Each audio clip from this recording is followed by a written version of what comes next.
My name's David. My language name is Dawar. That's a Western Yalanji word meaning black palm tree, you know. It's always good to come back to Uruman country, and this is on my father's side, and this covers a huge area right throughout places like Oaks Rush, Kidston, Mount Surprise, Tullaroo, Georgetown, Ainsley, and this is on my father's side. So my father, Victor Hudson, and his sisters were taken away as kids and taken to a place called Mona Mona Mission near Kuranda, and just coming up here and just roam the land with the young nephews and the ranger program that we've set up, and it's going great. Got a fruit there? This is cockleberry, or as countrymen over in WA say, congoberry, eh? Like black currant. Beautiful.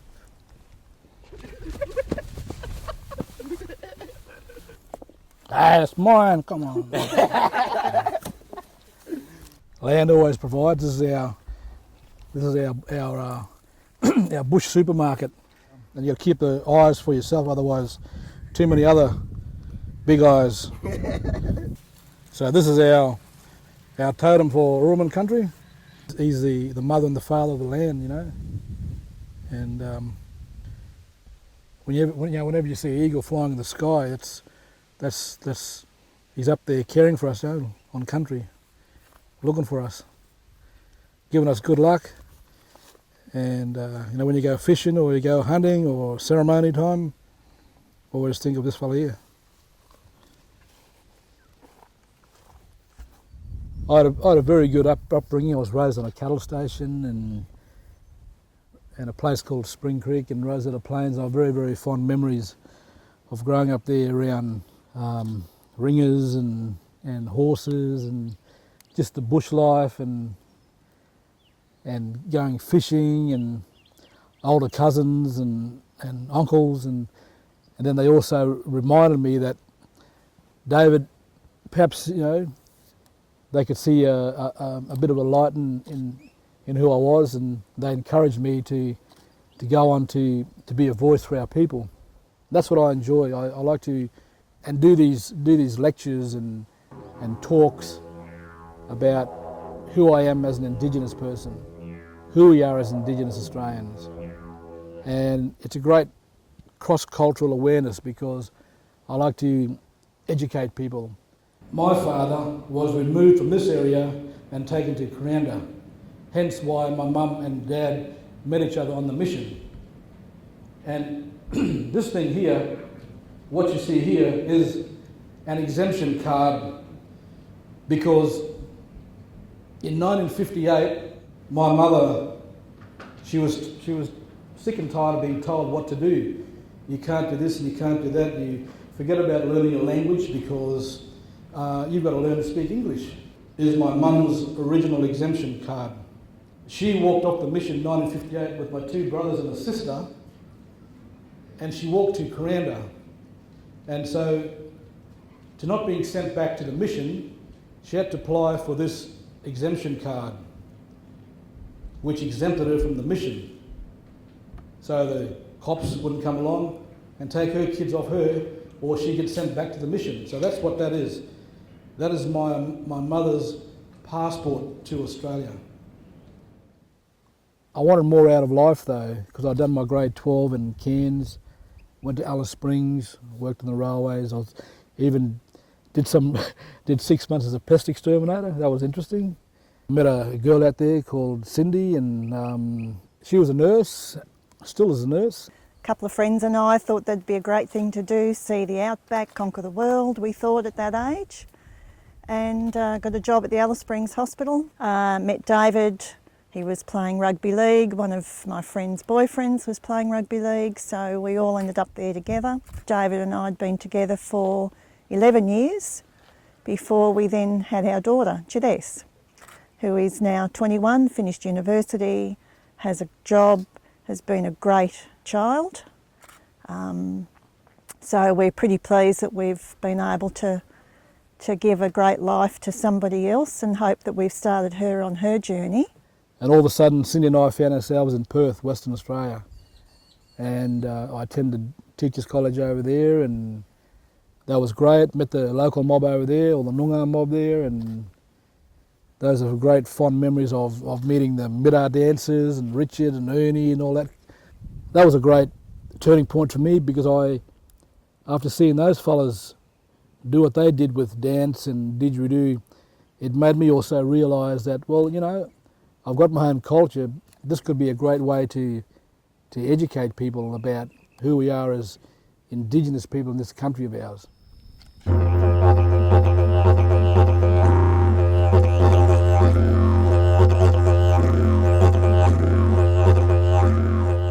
Nothing sounds like the yiggy yiggy. It's an earth sound, a Mother Earth sound, very spiritual sound. And you can play it traditionally, you can play it contemporary, and amazingly, in the last 20 or 30 years, people are only cottoning onto this instrument. This instrument is how I've utilised it to educate people about who we are as Indigenous Australians. I've always said it before, but this is a great country we live in here, and we need to acknowledge that we as Indigenous Australians have a living culture. We've survived for countless generations, and there's more to this country than just blonde-haired surf boys, pair of thongs, cricket, and Vegemite. People go on about all they want about saying, oh, the Aboriginal culture's dead in this country of ours. What a load of hogwash. Our culture's alive, you know. Here I am sitting back on country where my mob used to walk, and I'm retracing their footsteps where they used to walk. You know, our mob have been here for thousands of years, and here's the evidence.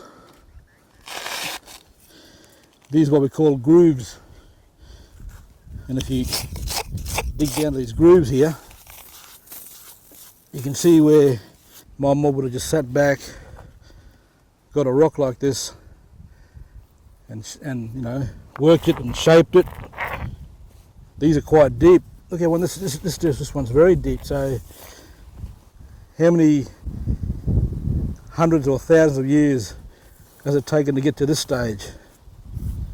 You know, to sit here where my mob sat, women and men, kids, it's very, it becomes surreal because you're in the bush amongst everything, and just to see these grooves just on the rocks here, and been here for a long time. All the sand's come along from the last big flood and just covered them up. If I can be a voice for my people now, fantastic. And I've enjoyed where I've travelled in my own country and throughout the world, and just like, it's so good to just come back to country and just chuck a line with the young fellas and catch some fish and little bream.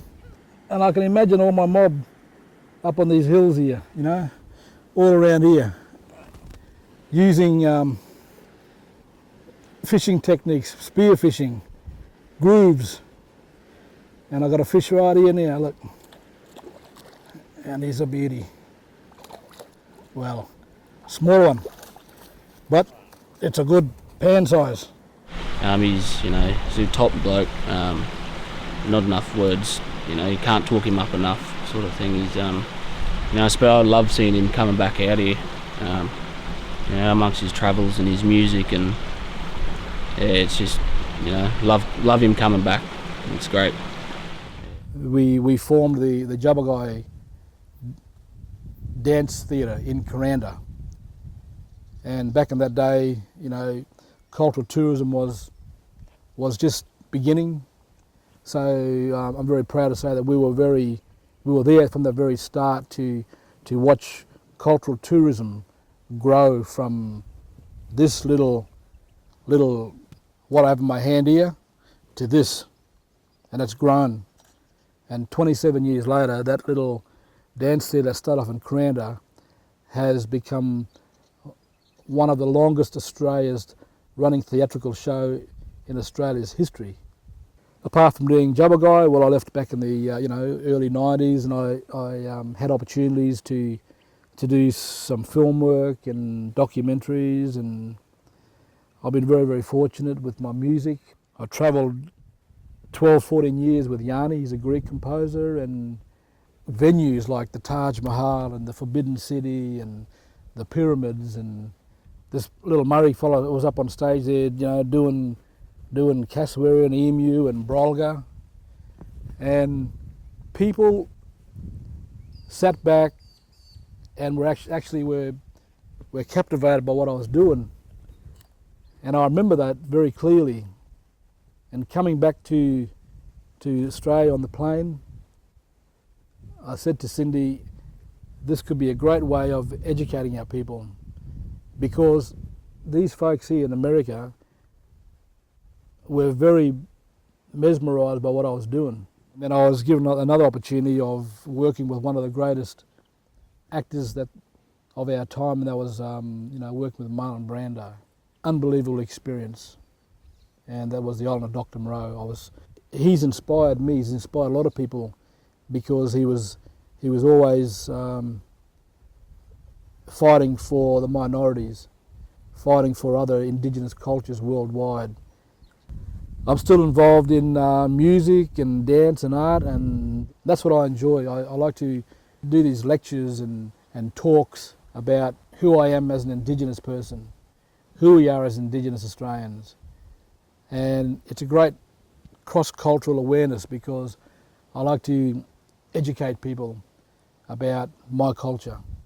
And I've painted everything from pianos to motor cars, and if you go to the Cairns domestic airport, you can see a road bike that I painted that's on display at the airport. There's a big calling for the cross-cultural education, the corporate entities to be educated, not just entertained, but edutained, as is one of his favourite words. So we're educating as well as entertaining. Big country, Australia, we know that. But at the end of the day, countrymen have got to learn to work together. We've got to move together as one. We move together as one, we become a stronger voice. And when you become that stronger voice, that's when people start taking notice, and they recognise that these people are strong, cultured people. For you and me.